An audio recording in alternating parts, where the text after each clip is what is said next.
Hello everyone, आज बात करेंगे स्टारों के बारे में, सौर के बारे में। यानी कि सौर वो नहीं आवाज वाला, हमारे सूरज के बारे में, है ना। तो आज लेके चलेंगे आपको कौन सी दुनिया में?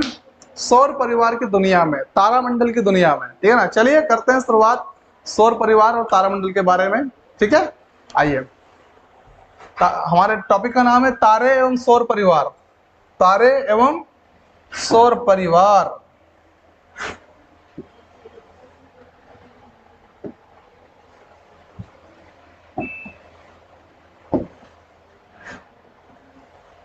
तारे एवं सौर परिवार, अध्याय कौन सा है बेटा? 17। सबसे पहले बताया गया चंद्रमा की कलाओं के बारे में। ठीक है ना, चंद्रमा की कला, द आर्ट ऑफ मून। ठीक है, चंद्रमा की कलाओं की परिघटना का कारण यह है कि हम चंद्रमा का केवल वह भाग ही देख सकते हैं जो सूर्य के प्रकाश को हमारी तरफ परावर्तित करता है। समझ में आई बात? कि जो चंद्रमा की जो कला है ना, उसका कारण है कि हमें चंद्रमा का सिर्फ एक ही भाग दिखता है। कौन सा भाग? जो सूर्य के सामने होता है। तो सूर्य की किरणें उसके ऊपर पड़ती है और वो वहां से परावर्तित होती है तो हमारी आंखों पे आ जाती है। तो उसकी वजह से, परावर्तन की वजह से क्या होता है, वो चंद्रमा का भाग हमें दिख जाता है जो सूर्य के सामने होता है। बाकी बैक वाला भाग हमें दिखाई नहीं देता है। ये परिघटना का प्रमुख कारण है, चंद्रमा की कलाओं की जो परिघटना होती है उसका प्रमुख कारण। ठीक है, जैसे उदाहरण के लिए मैं बताता हूँ आपको, ये आपका सूर्य है और ये आपका क्या है? चंद्रमा है ना। तो ये वाला जो भाग है, ये वाला दिखेगा आपको बस इतना सा। ठीक है ना, ये नहीं दिखेगा। तो इसके आकार में क्या आता रहता है? समय समय पर परिवर्तन होता रहता है आकार में। किसमें?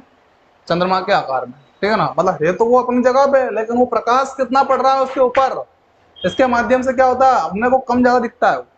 ठीक है ना, ज्यादा प्रकाश पड़ेगा उसके ऊपर ज्यादा बड़ा दिखेगा, कम प्रकाश दिखेगा कम बड़ा दिखेगा। ठीक है ना, इस तरह से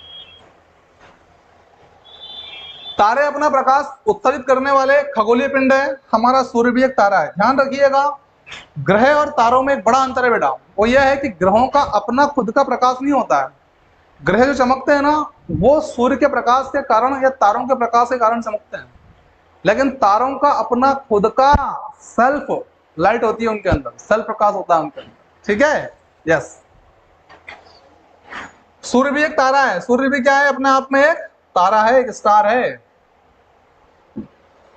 तारे पूर्व से पश्चिम की ओर गति करते हैं बेटा। किधर जाते हैं? पूर्व से पश्चिम की ओर गति करते हैं। कौन? तारे। ठीक है ना, ऐसा प्रतीत होता है। तारों की दूरियों को प्रकाश वर्ष में प्रदर्शित किया जाता है। जो प्रकाश वर्ष क्या है? ये दूरी मापने की इकाई है। तारे बहुत दूर दूर स्थित होते हैं, तो वो बहुत ज्यादा दूरियां जो होती है ना, वो किलोमीटर में नहीं मापी जाती है। ठीक है ना, इसलिए उन दूरियों को हम प्रकाश वर्ष में या लाइट ईयर में मापते हैं। ठीक है, तारामंडल देखिए क्या है। तारों के ऐसे समूह होते हैं जो पहचानने योग्य आकृतियां बनाते हैं, प्रतीत होते हैं। जो पहचान, तारामंडल तारों का ही एक समूह है ना, जो पहचान ऐसी आकृतियां बना लेते हैं ये, जिससे उनकी अपनी पहचान हो जाती है ना। तो जो तार पहचानने योग्य आकृतियां बना लेते हैं, उन्हें हम, उन तारों के समूह को हम क्या कहते हैं? तारामंडल कहते हैं। ठीक है, ओके। पृथ्वी से देखने पर ध्रुव तारा स्थिर प्रतीत होता है। अगर आप यहाँ से देखोगे ना ऐसे उत्तर दिशा में, तो ध्रुव तारा ऐसा लगेगा कि एक जगह ही खड़ा है वो, एक जगह ही बस, गतिशील नहीं है वो। ठीक है ना, यस। क्योंकि यह पृथ्वी के घूर्णन अक्ष की दिशा के निकट स्थित है। जो पृथ्वी के घूर्णन अक्ष है, घूर्णन और परिक्रमण बेटा, दो तरह की पृथ्वी की गतियां होती है। एक होती है रिवॉल्यूशन और एक होती है रोटेशन। तो घूर्णन क्या होती है और परिक्रमण क्या होती है, दो गतियां बताता हूं आपको। अगर माने हम इसको पृथ्वी, इस पेन को क्या माने हम? पृथ्वी। तो ये पृथ्वी जब अपने आप पर ऐसे घूमती है, ये देखो, ये थोड़ी सी ऐसी रहती है, 23.5 डिग्री पे झुकी हुई है पृथ्वी। ठीक है ना, और जब ये अपने आप में ऐसे घूम रही है ना ये, तो बेटा इसको बोलते हैं क्या? इसको बोलते हैं घूर्णन गति। पृथ्वी की घूर्णन गति, जो कि 23 घंटे 56 मिनट 4 सेकंड में पूरी करती है ये, जिसकी वजह से दिन और रात होता है, घूर्णन की वजह से। ठीक है, यस। और एक होती है, इसी घूर्णन के साथ साथ क्या होता है, ये सूर्य के चक्कर लगाती है। जैसे मान लो ये लाइट है ऊपर, मान लेते हैं, है ना। तो क्या होगा, ये यहाँ से स्टार्ट करती है, पश्चिम से पूर्व की ओर सूर्य की परिक्रमा करेगी है ये, इस प्रकार से। यानी कि घूर्णन के साथ साथ क्या हो रहा है, परिक्रमा भी हो रही है ये सूर्य के चारों ओर चल रही है। इसको बोलते हैं परिक्रमण। और ये परिक्रमण पूरा होता है पूरा एक वर्ष में 365 दिन में। ठीक है ना, इस प्रकार से। तो बेटा समझ में आया घूर्णन और परिक्रमण? ये तो ध्रुव तारा जो है स्थिर प्रतीत होता है क्योंकि यह पृथ्वी की घूर्णन अक्ष की दिशा के निकट स्थित है। जो घूर्णन अक्ष है ना उसका, उस अक्ष की दिशा के निकट स्थित है। और सौर परिवार 8 ग्रहों और क्षुद्र ग्रहों, धूमकेतुओं और उल्काओं के झुंड से मिलकर बना हुआ है। ध्यान रखना, सौर परिवार में कौन कौन है, सोलर सिस्टम जो है हमारा, उस सोलर सिस्टम में क्या क्या है बेटा, तो 8 तो ग्रह हैं, और उसके बाद क्षुद्र ग्रह हैं, उसके बाद धूमकेतु है, और उल्का पिंड जो होते हैं उनके झुंड होते हैं। ये सब मिलकर सौर परिवार का निर्माण करते हैं, एक सोलर सिस्टम का निर्माण करते हैं, और सब ये सूर्य के चारों ओर चक्कर लगाते हैं। ठीक है। चंद्रमा पृथ्वी का प्राकृतिक उपग्रह है। कैसा उपग्रह है, प्राकृतिक उपग्रह, नेचुरल सैटेलाइट है। ठीक है। कुछ ग्रहों के प्राकृतिक उपग्रह होते हैं, कुछ ग्रह ऐसे भी हैं जिनके प्राकृतिक उपग्रह होते हैं। ठीक है ना। किसी ऐसे पिंड को जो किसी अन्य पिंड की परिक्रमा करता है उपग्रह कहते हैं। भाई जैसे मान लो ये आपकी क्या है, पृथ्वी है ना, और इस पृथ्वी अर्थ, ठीक है, और ये आपका क्या है, मून, चंद्रमा। अब ये चंद्रमा क्या करेगा, इस पृथ्वी के चारों ओर चक्कर लगाएगा। तो इसी पिंड को हम क्या बोलेंगे, इसको बोलेंगे हम उपग्रह। जो किसी ग्रह का चक्कर लगाता है वो पिंड क्या कहलाता है, जनरली वो उपग्रह कहलाता है। ठीक है। कुछ किसी ऐसे पिंड को जो किसी अन्य पिंड की परिक्रमा करता है उसे क्या कहते हैं हम लोग, उपग्रह कहते हैं। ठीक है ना। जैसे मंगल के पास है फोबोस और डिमोस नाम के उपग्रह, है ना। ऐसे बहुत सारे जो ग्रह हैं उनके 2 ग्रह ऐसे हैं जिनका एक भी उपग्रह नहीं है, लेकिन बाकी के 6 ग्रह ऐसे हैं जिनके अपने पर्सनल क्या है, उपग्रह हैं। ठीक है। 2 ग्रह कौन से हैं, बुध और शुक्र, इनके अपने कोई उपग्रह नहीं है। ठीक है ना। यस। शुक्र ग्रह रात को आकाश में दिखाई देने वाला सबसे चमकीला ग्रह है भैया। याद होगा आपको, सूर्य जो शुक्र ग्रह है हमारा, वो रात में सबसे ज्यादा क्या दिखता है, चमकदार दिखाई देता है, चमकीला ग्रह भी कहते हैं। शुक्र ग्रह को सुंदरता की देवी के नाम से जाना जाता है। शुक्र ग्रह को इवनिंग स्टार और मॉर्निंग स्टार के नाम से भी जाना जाता है ना। यस। सुंदरता की देवी इसीलिए कहते हैं क्योंकि बहुत ज्यादा चमकता है ना, बहुत खूबसूरत दिखता है। ठीक है। ओके। बृहस्पति सौर परिवार का सबसे बड़ा ग्रह है। याद रखिए, सबसे बड़ा ग्रह का नाम पूछेंगे आपसे, बताइए सबसे बड़ा ग्रह कौन सा है हमारे सौर परिवार का, उसका नाम है बृहस्पति। ठीक है ना। कृत्रिम उपग्रह पृथ्वी की परिक्रमा करते हैं। याद रखिए, जो मानव द्वारा निर्मित उपग्रह होते हैं वो क्या करते हैं, वो पृथ्वी की परिक्रमा करते हैं, है ना। ये चंद्रमा की अपेक्षा में पृथ्वी के बहुत समीप है भैया। भाई चंद्रमा और हम कृत्रिम उपग्रहों की तुलना करें पृथ्वी के पास में लेके, तो जो चंद्रमा है वो तो काफी दूर है पृथ्वी से, लेकिन हमारे जो सैटेलाइट है, कृत्रिम उपग्रह, वो काफी पृथ्वी के समीप है। ठीक है। कृत्रिम उपग्रहों का उपयोग मौसम की भविष्यवाणी करने में इस्तेमाल होता है, साथ साथ दूरसंचार में इसका इस्तेमाल किया जाता है, सुदूर संवेदन में भी इसका इस्तेमाल किया जाता है। यानी कि हमारे जो कृत्रिम उपग्रह होते हैं, आर्टिफिशियल जो सैटेलाइट होते हैं, वो मौसम की भविष्यवाणी करने में हमारा साथ देते हैं, सुदूर संवेदन सूचनाओं को दूर तक पहुंचाने में, है ना, दूरसंचार की सेवाओं को प्राप्त करने में, कई अलग अलग माध्यमों से हमारे द्वारा इनका इस्तेमाल किया जाता है, और ये हमारे लिए काफी बेनिफिशियल होते हैं। ठीक है ना, लाभदायक होते हैं। कौन, कृत्रिम उपग्रह। खगोलीय पिंड की बात करें तो क्या होता है भैया, हमें आसमान में जो कुछ भी दिखाई देता है, उदाहरण के लिए चंद्रमा, ग्रह, सूर्य, धूमकेतु, सब कुछ ये क्या है, ये खगोलीय पिंड है। सब इन सबको हम क्या बोलते हैं, सामूहिक रूप से खगोलीय पिंड। चाहे वो सूर्य हो, चंद्रमा हो, पृथ्वी हो, ग्रह हो, ग्रह हो, क्षुद्र ग्रह, सब क्या है, सब खगोलीय पिंड है। ठीक है। ओके। आसमान की सैर करेंगे आज आप। चंद्रमा पृथ्वी का एक चक्कर 29.3 दिन में पूरा करता है। हम इसे आमतौर पर 1 माह मानकर चलते हैं, लगभग 29.5 दिन तो लगभग हो ही गया हो, तो 1 महीना, है ना। तो 1 महीने में ये चक्कर पूरा कर लेता है। ठीक है ना, किसका, पृथ्वी का। ठीक है।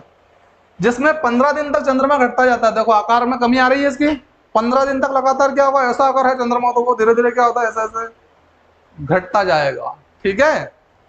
और 15 दिन चंद्रमा पूरी तरह से गायब भी हो जाता है, और 15 दिन में क्या होता है, अगले 15 दिन में पूरी तरह से गायब, जिसे हम क्या कहते हैं, जिसे हम अमावस्या कहते हैं।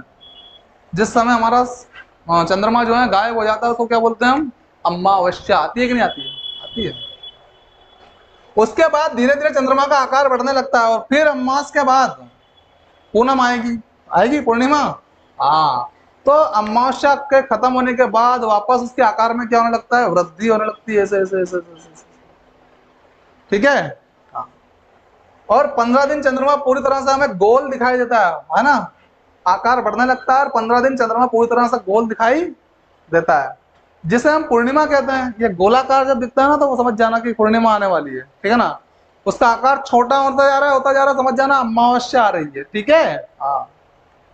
चंद्रमा के इस घटते और बढ़ते क्रम को चंद्रमा की कलाएं कहते हैं। ये आकार में जो परिवर्तन हो रहा है ना, घट रहा है, बढ़ रहा है, इसको बोलते हैं क्या, आर्ट ऑफ मून, चंद्रमा की कलाएं, ठीक है। यस।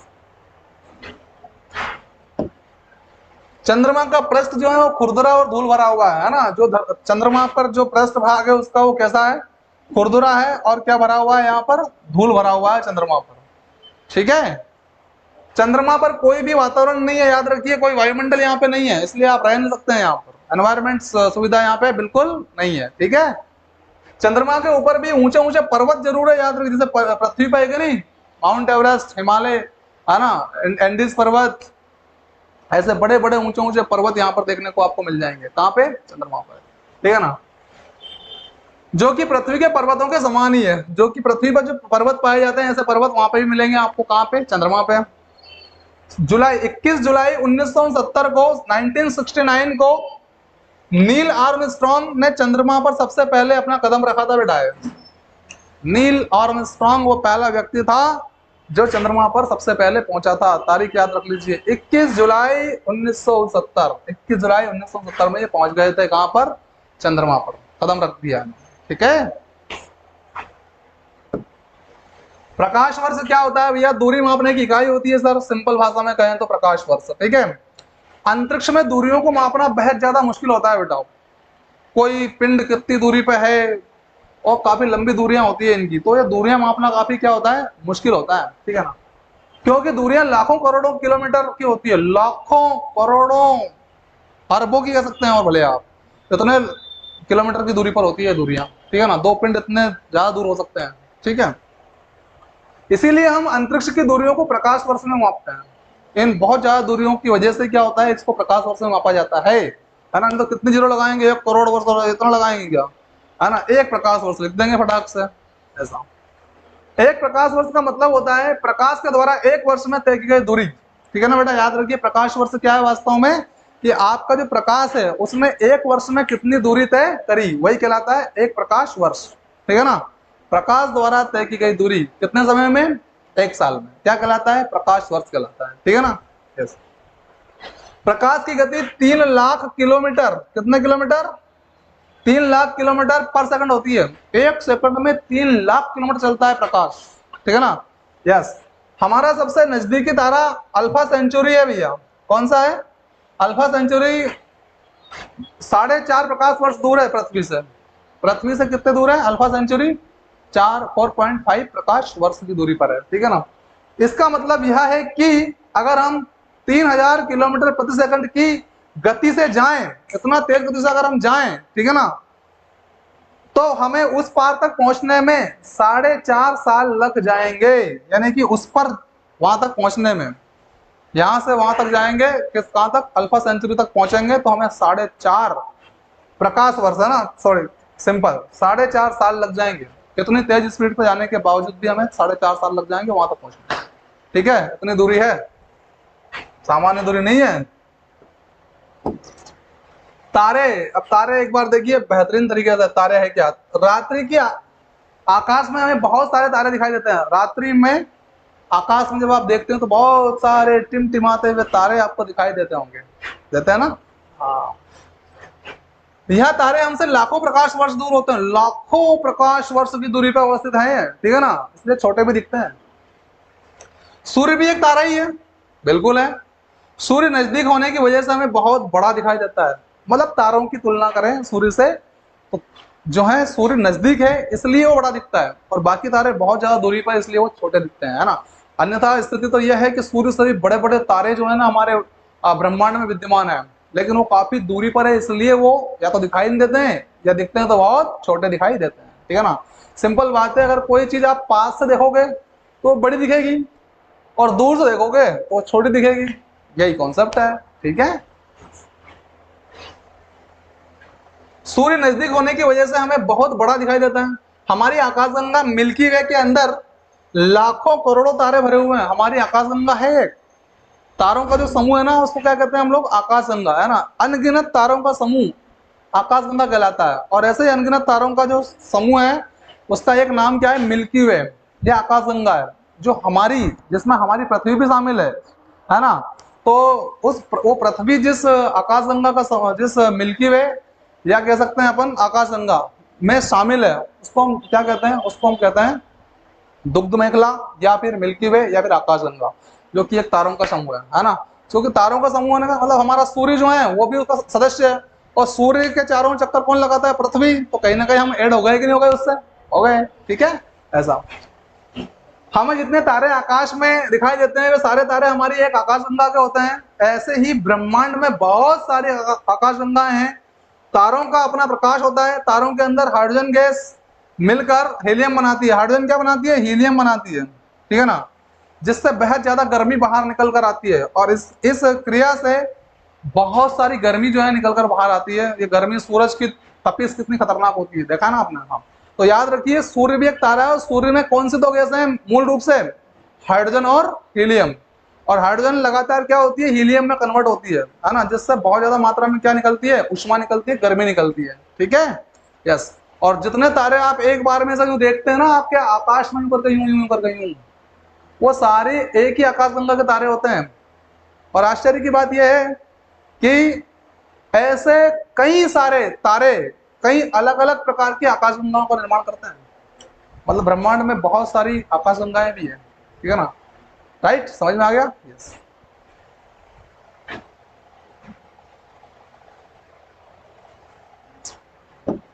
तारामंडल, तारों के समूह को तारामंडल कहते हैं। हमने आकाश में बहुत सारे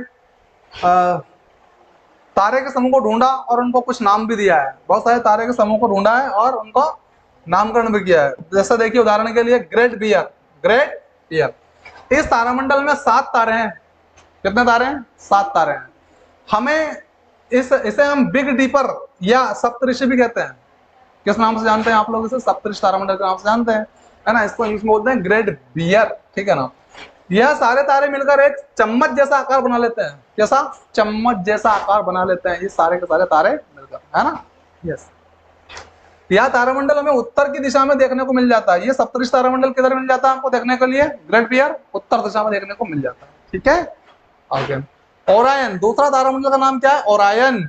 इसे हम शिकारी भी कहते हैं। याद रखिए प्रश्न आता है, शिकारी तारामंडल का एक अन्य नाम और बताइए। ओरायन, या ओरायन का एक अन्य नाम क्या है, शिकारी, ठीक है। ओके।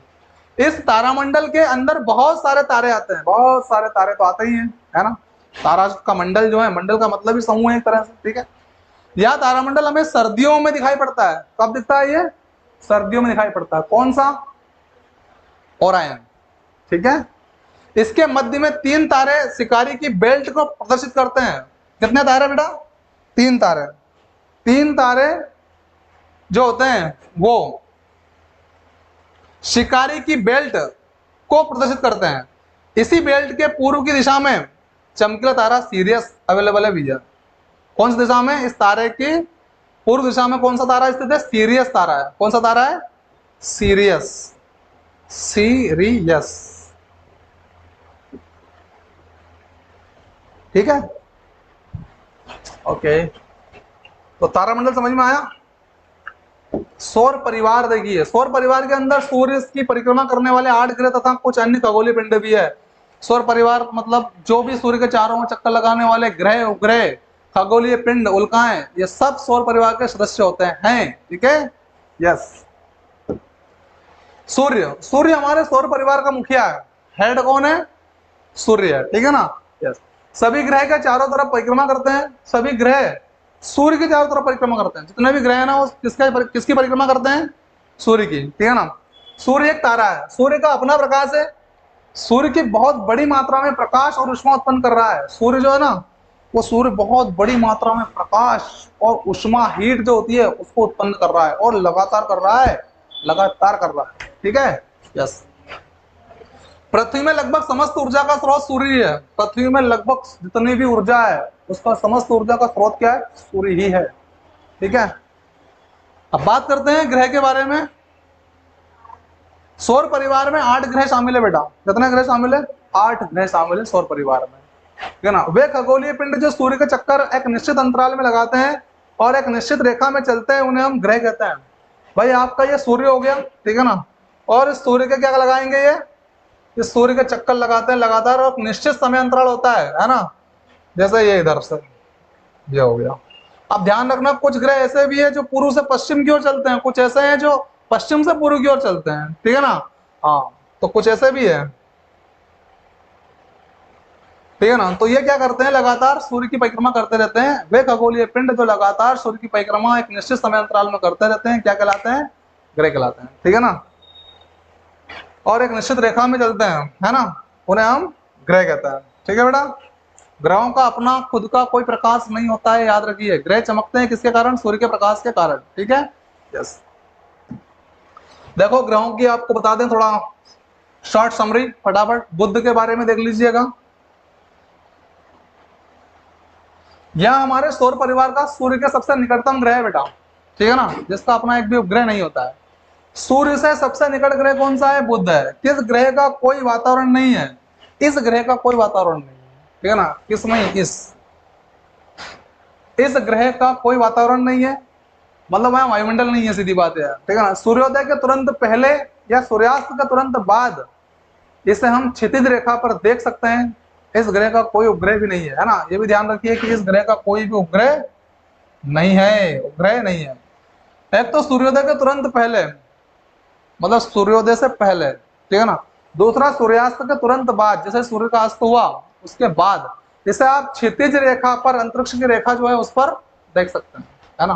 ध्यान से देखना पड़ेगा, गौर से, ठीक है। दूसरा देखिएगा, शुक्र की बात करें, ग्रहों में शुक्र है बेटा। क्या है? शुक्र।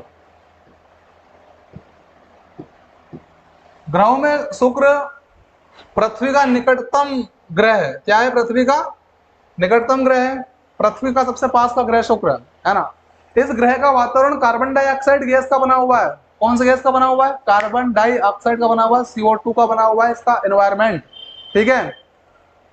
यह रात्रि के आकाश में सबसे चमकीला ग्रह है। रात्रि के आकाश में अगर देखेंगे, रात में आकाश में देखेंगे तो ये सबसे ज्यादा चमकदार दिखाई देता है। इसलिए मैंने अभी कहा था कि इसे सुंदरता की देवी भी कहते हैं। यह सूर्योदय के समय पूर्व में, सूर्योदय के समय पूर्व में, और सूर्यास्त के समय पश्चिम में दिखाई देता है। सूर्य का जब उदय हुआ तो उसके साथ पूर्व में दिख जाएगा, सूर्य का जब अस्त हो रहा है उस समय पश्चिम में दिखाई दे देगा। कौन? शुक्र, ठीक है ना। इसीलिए इसे प्रभात यानी कि मॉर्निंग स्टार एवं सांध्य तारा यानी कि इवनिंग स्टार भी कहते हैं। इस ग्रह का कोई उपग्रह नहीं है ना। सूर्य के 2 ग्रहों का कोई भी उपग्रह नहीं है। पृथ्वी जिस पर आप रहते हैं बेटा, ये भी एक क्या है? ग्रह है। इस ग्रह के ऊपर जीवन है। जी रहे हैं ना आप लोग? हाँ, तो जीवन है, ठीक है। हम इसी ग्रह के प्राणी हैं। इसके पास एक प्राकृतिक उपग्रह चंद्रमा है। क्या है? इसके पास एक प्राकृतिक उपग्रह चंद्रमा है, ठीक है ना। इसके अंदर वातावरण है और इसके अंदर क्या एनवायरमेंट है। इसको देखने के लिए हमें आकाश में देखने की जरूरत नहीं है। वह सीधी सी बात है, हमारी पृथ्वी है, पृथ्वी पर क्या है? वातावरण है क्या नहीं है? वायुमंडल है क्या नहीं है? और इसे देखने के लिए आकाश में देखते हो क्या? यूं का यूं पृथ्वी दिखती है क्या आकाश में? बिल्कुल नहीं देखते हैं, ठीक है। यस, अंतरिक्ष देखने पर हाँ, लेकिन अगर अंतरिक्ष देखेंगे आप, आकाश से देखेंगे तो पृथ्वी नीली और हरी दिखाई देगी। नीली और किस दिखेगी आपको? हरी दिखाई देगी, जल की उपस्थिति के कारण, ठीक है।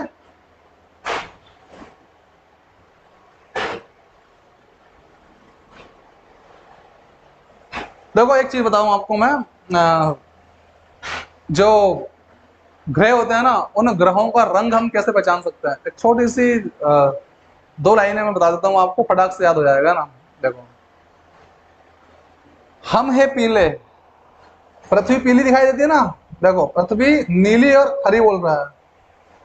हम है नीले, सॉरी, हम है नीले, नीली दिखाई दे रही है तो ट्रिक है। हम है नीले, हम है कैसे? नीले।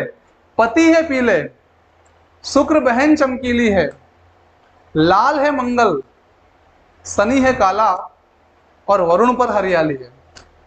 इसके माध्यम से बेटा सारे ग्रहों के रंग जो मेन मेन है वो आपको क्लियर हो जाएंगे। हम है नीले, मतलब हम कहाँ रहते हैं? पृथ्वी पर। तो पृथ्वी कैसी है? नीली, है ना। पति है पीले, पति का मतलब क्या? बृहस्पति, तो उसका रंग कैसा बताया गया? पीला, है ना। शुक्र बहन चमकीली है, इवनिंग स्टार और मॉर्निंग स्टार पढ़ा ना अभी आपने? हाँ, तो शुक्र क्या है? चमकीला ग्रह है। लाल है मंगल, मंगल कौन कैसा कलर है? लाल। और शनि का कलर कैसा है? काला, शनि है काला। और वरुण पर हरियाली है, वरुण ग्रह कैसा दिखाई देता है? हरा दिखाई देता है, ठीक है ना। यस, क्लियर हो गया? यस। देखिए मंगल, मंगल ग्रह हल्का लाल रंग का प्रतीत होता है भैया। कैसा रंग है? हल्का लाल रंग का प्रतीत होता है, इसीलिए इसे लाल ग्रह भी कहते हैं। कैसा रंग, कैसा कहते हैं? लाल ग्रह, ठीक है ना, कहते हैं। इसके दो छोटे प्राकृतिक उपग्रह भी है जिनका नाम है फोबोस और डेमोस, है ना। डेमोस जो है ये सौर परिवार का सबसे छोटा उपग्रह है ना, डेमोस। इस ग्रह पर भी वातावरण है और यहाँ पे मंगल पे भी क्या है? वायुमंडल उपस्थित है, इसलिए जीवन की संभावनाओं की तलाश लगातार जारी है। कहाँ पे? मार्स पर, मंगल पर, ठीक है। बृहस्पति की बात करें, यह हमारे सौर परिवार का सबसे बड़ा ग्रह है। इस ग्रह के अंदर 1331 पृथ्वियां समा सकती है बेटा। कितनी पृथ्वियां? 1331 पृथ्वी समा सकती है। यह ग्रह गैसों से बना हुआ है। इसके बहुत सारे प्राकृतिक उपग्रह भी है। अभी तक हमें इसके 79 प्राकृतिक उपग्रहों का पता चल चुका है भैया। कितने? 79, 80 में एक कम प्राकृतिक उपग्रहों का पता लग चुका है। किसका? बृहस्पति का। तो याद रखिए बृहस्पति सबसे बड़ा ग्रह है सौर परिवार का, जो कि गैसों का बना हुआ है। टोटली किसका बना हुआ है? गैसों का। और इसमें लगभग 1331 पृथ्वी, इतना बड़ा है कि आपकी जो पृथ्वी है ना, ऐसी 1331 पृथ्वियां डाल दो इसमें, समा जाएगी। तो 1331 पृथ्वियां समा सकती है इसमें।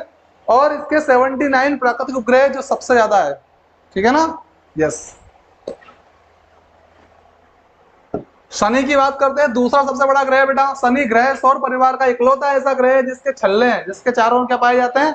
छल्ले पाए जाते हैं। जैसे मान लो ये ग्रह है और इसके चारों ओर इस प्रकार के छल्ले देखने को मिलेंगे आपको, ठीक है ना। जैसे चारों तरफ बहुत सारे, इसके चारों तरफ बहुत सारे पत्थर घूम रहे होते हैं जो हमें छल्लों के समान दिखाई देते हैं। बहुत सारे क्या फैल रहे होते हैं? पत्थर, जो हमें छल्लों की तरह दिखाई देते हैं। छल्ला होता है ना, जैसे अंगूठी पहनते हैं आप लोग, तो गोलाकार रूप धारण कर लेती है वो, है ना, इस तरह से। ये गोलाकार है, ठीक है। इसके ऊपर कोई जमीन नहीं है। यह ग्रह गैसों का बना हुआ है पूरा पूरा। शनि ग्रह भी क्या है? पूरी तरह से गैस का बना हुआ है। जमीन देखने को आपको नहीं मिलेगी यहाँ पे, ठीक है ना। अब तक शनि ग्रह के खोजे गए उपग्रह सबसे ज्यादा है, इनकी संख्या लगातार बढ़ती जा रही है ना। अब तक शनि ग्रह के खोजे गए उपग्रह सबसे ज्यादा माने गए हैं और इनकी संख्या लगातार बढ़ती जा रही है। देखो भाई, सबसे ज्यादा तो आपका अभी देखा आप लोगों ने बृहस्पति में। हमें इसके 79 प्राकृतिक उपग्रह का पता चला है। प्राकृतिक उपग्रह, हाँ चलो, 79 इसके पास में है। किसके पास? बृहस्पति के पास। लेकिन सबसे ज्यादा की अगर बात करें तो इससे भी कुछ ज्यादा, एक दो की संख्या ज्यादा हो सकती है, ठीक है ना। वो जो मिलेगी आपको किसके पास? शनि के पास, ठीक है ना। तो सर्वाधिक उपग्रह वाला ग्रह कौन सा है? शनि है, ठीक है। ओके, शनि ग्रह गैसों का गोला है बेटा। क्या है? गैसों का गोला। यूरेनस, अरुण, यह ग्रह सूर्य से बहुत दूर होने की वजह से बर्फ से जमा हुआ दिखाई देता है भैया। पूरा बर्फीला एरिया दिखता है, बहुत दूर है तो प्रकाश जाता नहीं है, तो बर्फ से ढका हुआ है, ठीक है ना। इसी वजह से यह हमें सफेद दिखाई पड़ता है। कैसा दिखता है? सफेद दिखाई पड़ता है, ठीक है। बहुत दूर होने की वजह से इसके उपग्रहों की संख्या हमें सही से पता नहीं है आज तक भी, बहुत ज्यादा दूर है। तो हम उसके उपग्रह के बारे में पता नहीं कर पाए कि वास्तव में कितनी संख्या है जो इसके चारों ओर चक्कर लगाने वाले उपग्रह हैं। किसके? अरुण के या फिर यूरेनस के, ठीक है ना। तो उपग्रहों की संख्या कंफर्म क्लियर नहीं है, ठीक है ना, बहुत दूर होने के कारण। दिखता कैसा है? सफेद। क्यों? बर्फ से ढकी हुई है, ये बर्फ पूरी तरह से बर्फ को ओढ़े हुए हैं ये, ठीक है ना। नेपच्यून देखिए, वरुण, यह हमारे सौर परिवार का सबसे आखिरी ग्रह है। सबसे दूर स्थित ग्रह कौन सा है? नेपच्यून है, वरुण है, ठीक है। यह ग्रह भी सूर्य से बहुत दूर है और यह हमें नीले रंग का दिखाई देता है। कैसा दिखता है? नीले रंग का। अगर मैं कहूं सूर्य की परिक्रमा कितने समय में पूरा करेगा वरुण, तो आप बताएंगे 165 वर्ष में। 165 साल में एक चक्कर पूरा करता है। कौन? वरुण। किसके? सूर्य के, है ना। परिक्रमा पूरी होती है 165 साल में बेटा। आंतरिक ग्रह की बात करें कि भाई आंतरिक ग्रह कौन कौन से है, ठीक है। तो देखो बुध ग्रह आपका, ये आंतरिक ग्रह कौन कौन, इनर जो प्लैनेट होते हैं वो कौन से है, बुध है, शुक्र है, पृथ्वी है और मंगल है। ये 4 ग्रह आंतरिक ग्रह कहलाते हैं बेटा, बुध, शुक्र, पृथ्वी और मंगल। इन ग्रहों को आंतरिक ग्रह कहा जाता है क्योंकि सिर्फ इन्हीं ग्रहों के ऊपर जमीन है। ये जो 4 ग्रह है ना, इन्हीं ग्रहों के ऊपर क्या है, जमीन है। बाकी जो 4 बचे हैं बाद वाले, वो गैसों के बने हुए हैं, ठीक है ना, जमीन नहीं मिलेगी आपको वहां पे। देखो आप लोग बाह्य ग्रह बात करें तो बृहस्पति, शनि, यूरेनस और नेपच्यून, यानी कि अरुण और वरुण, ठीक है ना।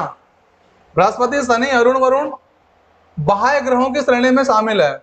और यह ग्रह गैसों के बने हुए हैं। किसके बने हुए हैं, किसके बने हैं, गैसों के बने हुए हैं। देखिए यूरेनस, मंगल, शुक्र, बुध, बृहस्पति, पृथ्वी, शनि और नेपच्यून।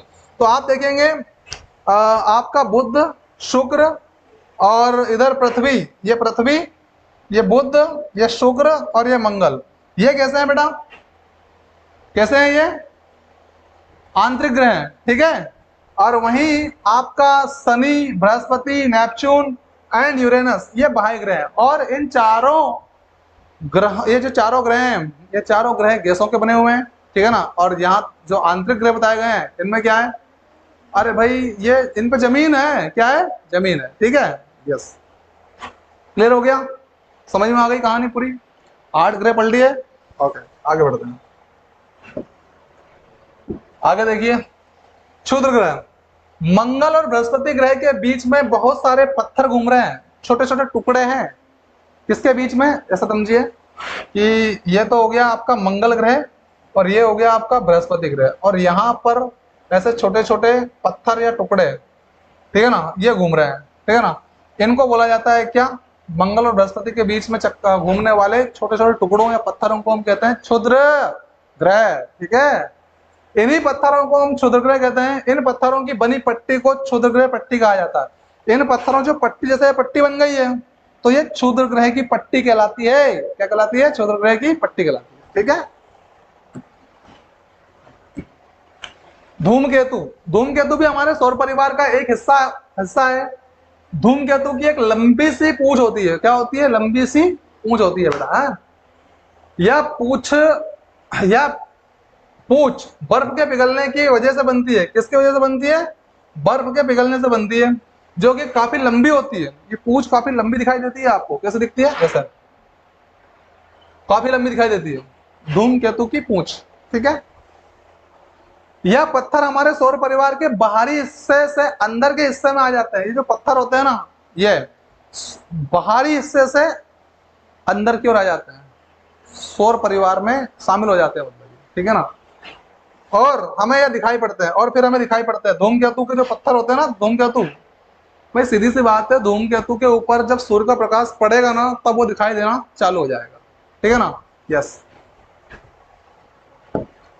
उल्काएं देखिए और उल्कापिंड, उल्काएं और उल्कापिंड वे खगोलीय पिंड जो हमारे पृथ्वी के वातावरण में प्रवेश कर जाते हैं। कहाँ पे, पृथ्वी का जो वातावरण है, वायुमंडल है, उसमें प्रवेश कर जाते हैं और घर्षण की वजह से जलना शुरू हो जाते हैं।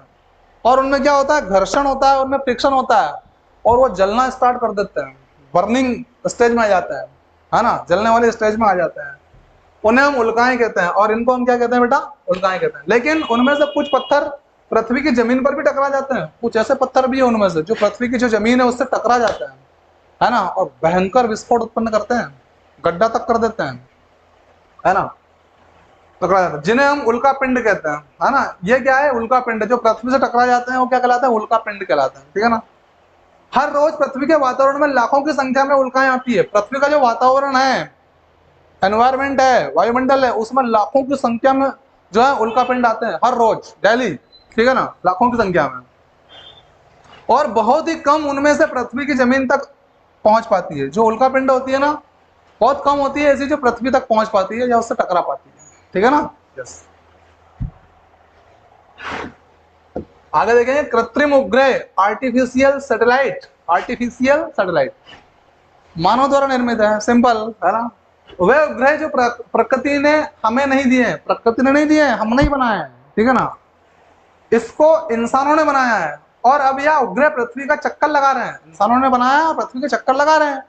वो क्या कहला भाई, पृथ्वी का चक्कर लगा रहा है इसलिए उपग्रह, चूंकि इंसानों ने बनाया है इसलिए कृत्रिम, तो इसलिए नाम दे दिया कृत्रिम उपग्रह, आर्टिफिशियल सैटेलाइट, ठीक है। या किसी और ग्रह का, या तो पृथ्वी का लगा रहे हैं या किसी और ग्रह का लगा रहे हैं, इन्हें हम कृत्रिम उपग्रह कहते हैं। उदाहरण के लिए चंद्रयान 2 चंद्रमा का चक्कर लगा रहा है। भारत का पहला कृत्रिम उपग्रह आर्यभट्ट था, याद रखिए। भारत का पहला कौन सा था, आर्यभट्ट। भारत का पहला कृत्रिम उपग्रह था बेटा आर्यभट्ट, ठीक है ना। चंद्रयान 2 जो है ये चंद्रमा का चक्कर लगा रहा है, नाम से ही क्लियर है, चंद्रयान है, चंद्रमा का चक्कर लगाएगा, ठीक है ना। अभी हमने चंद्रयान 3 की लॉन्चिंग कर दी है, याद है ना, श्री हरिकोटा से। हाँ, ओके, चलिए अब बात करते हैं अभ्यास की। प्रश्न 1 से 3 में से सही उत्तर का चयन करना है बेटा। क्या करना है, 1 से लेकर 3 तक में सही उत्तर का चयन।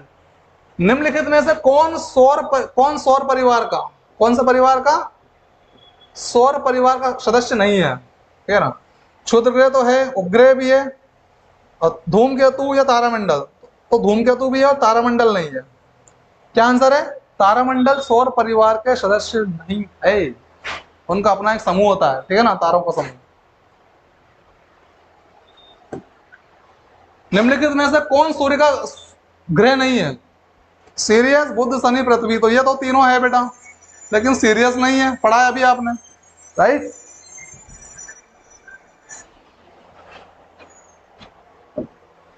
चंद्रमा की कलाओं के घटने का कारण क्या है, कारण है हम चंद्रमा का केवल वह भाग ही देख सकते हैं जो हमारी ओर प्रकाश को प्रभावित करता है, बिल्कुल राइट। पहले ही आंसर देखो, आंसर हम चंद्रमा का केवल वह भाग ही देख सकते हैं जो हमारी ओर प्रकाश को परावर्तित करता है, ठीक है ना, तो पहला ही आंसर राइट है आपका। रिक्त स्थानों की पूर्ति आपको करना है। सूर्य से सबसे अधिक दूरी वाला ग्रह कौन सा है, तो अभी आपने पढ़ा वरुण है, राइट।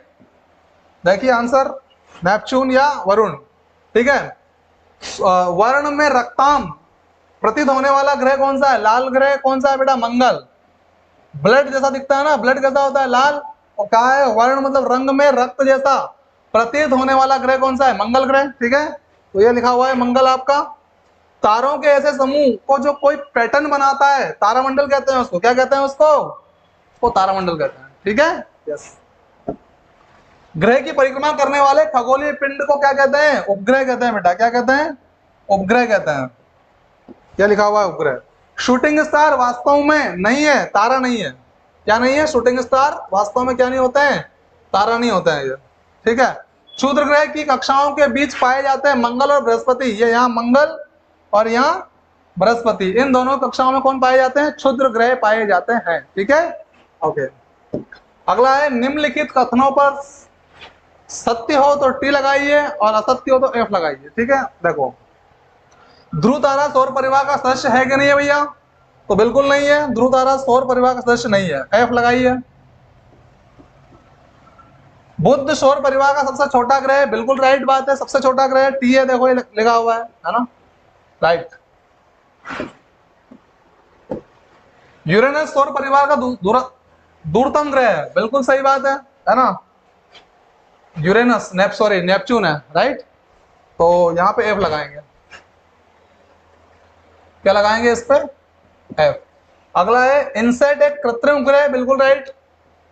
इनसेट क्या है, एक कृत्रिम ग्रह। हमारे सौर परिवार में 9 ग्रह, बिल्कुल गलत बात है, 8 ग्रह रह गए भैया, ठीक है ना। ओरायन तारामंडल केवल दूरदर्शक द्वारा देखा जा सकता है, बिल्कुल गलत बात है ना, ठीक है, सही जोड़ी मिलानी है बेटा। आंतरिक ग्रह कौन कौन से हैं, तो भाई पृथ्वी आंतरिक ग्रह में आता है, मंगल आंतरिक में आता है ना, ये दोनों क्या है, ये आंतरिक ग्रह है बेटा, इसमें ये दोनों ही आंतरिक ग्रह ही पढ़ा हम लोगों ने। बाह्य ग्रह की बात करें तो शनि जो है वो बाह्य ग्रह है, ठीक है ना। यहाँ पे लिख लीजिए आपके पृथ्वी और ये मंगल, पृथ्वी और मंगल ये आंतरिक है। और अगर हम बाह्य ग्रह की बात करें तो बाह्य ग्रह कौन है, शनि है। तारामंडल बिल्कुल सही है, ओरायन और सप्तऋषि ये दोनों क्या है, ओरायन और सप्तऋषि दोनों तारामंडल है, ठीक है।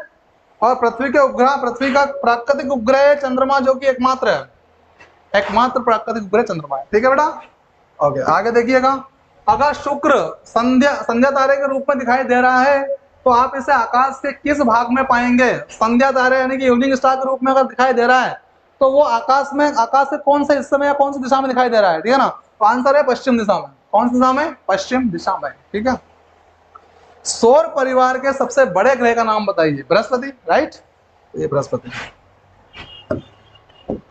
तारामंडल क्या होता है? किन्हीं दो तारामंडलों के नाम लिखिए। ठीक है, देखिए तारों का ऐसा समूह जो कोई पैटर्न बनाता है। क्या बनाता है बेटा? पैटर्न बनाता है। तारों का ऐसा समूह जो पैटर्न बनाता है तारामंडल कहलाता है। ठीक है, सप्तऋषि और ओरायन कौन सा है? दो, सप्तऋषि और ओरायन तारामंडल का उदाहरण है। सप्तऋषि भी और ओरायन भी तारामंडल के दोनों क्या है? उदाहरण है। ठीक है,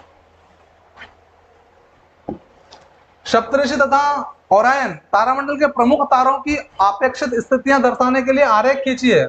पहला बताना है सप्तऋषि का और दूसरा बताना है ओरायन का। तो देखो ये सप्तऋषि का है, ये इस प्रकार की दिखाई देगी आपको, ये पट्टियां हैं इसके अंदर। ये देखो तारों का समूह है, बहुत सारे tip tip tip tip tip इस तरह से बना हुआ है ये। ठीक है, ये सप्तऋषि हो गया। और ये ओरायन देखिए आप लोग, बड़ी अजीब आकृति है इस ओरायन की, है ना, यूं जा रहा है, फिर यूं प्लस का चिन्ह हो गया एक, फिर यह चतुर्भुज बन गया, है ना, फिर एक लाइन खींच दी इधर, है ना, ये चतुर्भुज बना दिया, फिर एक लाइन खींचा गई, ये चतुर्भुज बन गया, फिर एक लाइन, फिर चतुर्भुज, फिर एक लाइन। ये ओरायन है। ठीक है, ओके, तो ये आरेख खींच दिया हमने, आप भी खींच लेना बेटा। अगला है ग्रहों के अतिरिक्त सौर परिवार के अन्य दो सदस्यों के नाम लिखिए। ग्रह के अलावा दो सदस्य और कौन सा है? ठीक है ना, तो बेटा उल्का है और धूमकेतु, है ना, उल्का पिंड जो होते हैं और धूमकेतु जो है ये अतिरिक्त है। दो अन्य सदस्य है धूमकेतु और उल्का है। व्याख्या कीजिए कि सप्तऋषि की सहायता से ध्रुव तारे की स्थिति आप कैसे ज्ञात करेंगे। सप्तऋषि की सहायता से ध्रुव तारे की स्थिति आप कैसे ज्ञात करेंगे? देखिए सप्तऋषि की सहायता से ध्रुव तारे की स्थिति ज्ञात करने के लिए पहले हम रात में स्वच्छ आकाश में सप्तऋषि की पहचान करेंगे। सबसे पहले तो हमें सप्तऋषि का पता लगाना पड़ेगा ना कि सप्तऋषि कौन सा है। तो रात में स्वच्छ आकाश में सप्तऋषि का पता लगाएंगे, है ना, सप्तऋषि कौन सा है। तत्पश्चात इसके सिरों के दो तारों से गुजरने वाली एक सख्त रेखा की कल्पना करेंगे। इसके बाद क्या करेंगे? इसके सिरे का मतलब क्या? छोर जो है, लास्ट किनारे जो होते हैं उनसे सिरों के दो तारों से गुजरने वाली एक सख्त रेखा की कल्पना करेंगे। एक मजबूत सख्त जो रेखा होती है उसकी कल्पना करेंगे। ठीक है, इस रेखा को उत्तर दिशा की तरफ आगे बढ़ाने पर यह रेखा एक ऐसे तारे पर पहुंचेगी, कहां पहुंचेगी? एक तारे पर पहुंचेगी जो अधिक चमकीला नहीं होगा, और यही ध्रुव तारा है। जो तारा कैसा नहीं होगा? अधिक चमकीला नहीं होगा, और वही ध्रुव तारा कहलाएगा। तो हम सप्तऋषि की सहायता से क्या कर सकते हैं? ध्रुव तारे की पहचान कर सकते हैं। ठीक है, क्या आकाश में सारे तारे गति करते हैं? व्याख्या कीजिए। बिल्कुल नहीं, है ना, सारे तारे गति नहीं करते हैं। उदाहरण स्वरूप ध्रुव तारा अन्य तारों के समान गति नहीं करता है। ठीक है ना, ध्रुव तारा जो है वो अन्य तारों के समान गति नहीं करता है। ये आपको हमेशा उत्तर दिशा की ओर दिखाई देता प्रतीत होगा, एक ही जगह पे, ऐसा लगता है जैसे एक ही जगह स्थिर है ना। इसका उत्तर आपको प्रारंभिक स्लाइड में दिया जा चुका है। ठीक है, तारों के बीच की दूरियों को प्रकाश वर्ष में क्यों व्यक्त करते हैं? इस कथन से क्या तात्पर्य है कि कोई तारा पृथ्वी से 8 प्रकाश वर्ष दूर है। ठीक है, ओके, हम जानते हैं कि तारे पृथ्वी से बहुत अधिक दूरी पर स्थित है। इस दूरी को किलोमीटर में मापना आसान नहीं है। ये जो बहुत ज्यादा लंबी दूरी है ना, इसको किलोमीटर में मापना आसान नहीं है। ठीक है, अतः इसे प्रकाश वर्ष में व्यक्त किया जाता है। किसमें व्यक्त करते हैं? प्रकाश वर्ष में व्यक्त करते हैं। प्रकाश द्वारा एक वर्ष में चली गई दूरी प्रकाश वर्ष कहलाती है, ये आप जानते ही हैं। ठीक है ना, और चूंकि यह कहा गया है कि इस कथन से क्या तात्पर्य है कि कोई तारा पृथ्वी से 8 प्रकाश वर्ष दूर है, यानी कि अगर पृथ्वी से आप वहां पर जाएंगे, कहां पे? जब पृथ्वी से सूर्य की जो किरणें हैं उस तारे के पास जाएगी तो उसे 8 साल लग जाएंगे। उन किरणों को 3 लाख किलोमीटर प्रति सेकंड की रफ्तार से अगर वो जाएगी तो भी कितने वर्ष लग जाएंगे? 8 वर्ष लग जाएंगे, है ना। तो 8 वर्ष में जो प्रकाश जो दूरी तय करेगा उसको ही बोलेंगे 8 प्रकाश वर्ष। ठीक है, बृहस्पति की त्रिज्या बृहस्पति की त्रिज्या पृथ्वी की त्रिज्या की 11 गुनी है। कितने गुनी है? 11 गुनी है। ठीक है, बृहस्पति तथा पृथ्वी के आयतनों का अनुपात परिकलित कीजिए और बृहस्पति में कितनी पृथ्वियां समा सकती है, तो ये तो याद ही है आपको, 1331 ये आंसर। तो अब आपको 11 गुनी है और ये बताना है ना, बृहस्पति की त्रिज्या पृथ्वी की त्रिज्या की कितनी है? 11 गुनी है। रेडियस जो है वो 11 गुनी है। बृहस्पति तथा पृथ्वी के आयतनों का अनुपात ज्ञात करना है ना, अनुपात ज्ञात कीजिए। तो देखो बेटा, माना कि पृथ्वी की त्रिज्या कितनी है? r, रेडियस कितनी है? r, और बृहस्पति की त्रिज्या कितनी हो जाएगी उसके अनुसार? 11। 11 गुनी है ना, तो 11r हो जाएगी। ठीक है, 11r। पृथ्वी का आयतन 4/3 सूत्र लगाया हमने, 4/3 पाई r क्यूब। ठीक है ना, पाई r क्यूब। तो और बृहस्पति का आयतन फिर वही 4/3 पाई, और हमारे पास r का मान दे रखा है ना, तो 11r क्यूब है ना।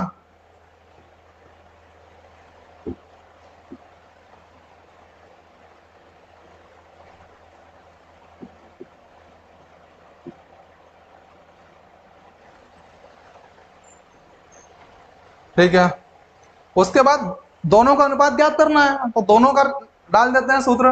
बृहस्पति का अनुपात ऑब्लिक पृथ्वी का आयतन, ठीक है ना, या बृहस्पति का आयतन ऑब्लिक पृथ्वी का आयतन। तो देखो 4/3 पाई, ये बृहस्पति में आएगा 11r क्यूब, और इधर इसका तो याद नहीं है, तो 4/3 पाई r क्यूब। तो ये 4/3 से 4/3, पाई से पाई, ठीक है ना, r से r बच क्या गया? 11 क्यूब बच गया। ठीक है ना, तो ये 11 क्यूब देखिए आप लोग, 11 क्यूब बराबर कितना हो जाएगा? 1331। राइट, क्लियर हो गया बेटा? ओके।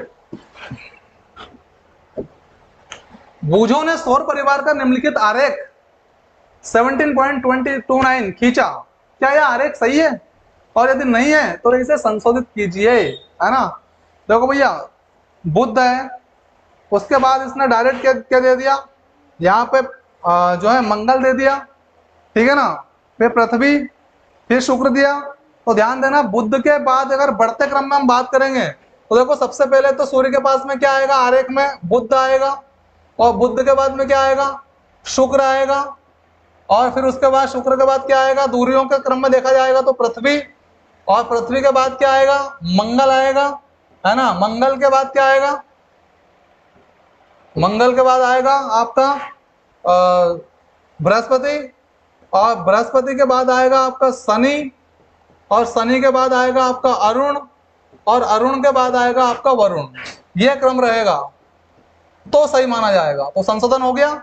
चित्र ऐसा बना के आप, ये सूर्य है, सूर्य के चारों ओर चक्कर लगा रहे हैं विभिन्न ग्रह, तो सबसे पास में बुध डालना है, फिर उसके बाद में आपको शुक्र, फिर आपको उसके बाद पृथ्वी, फिर मंगल, फिर बृहस्पति, शनि, और फिर अरुण, फिर वरुण।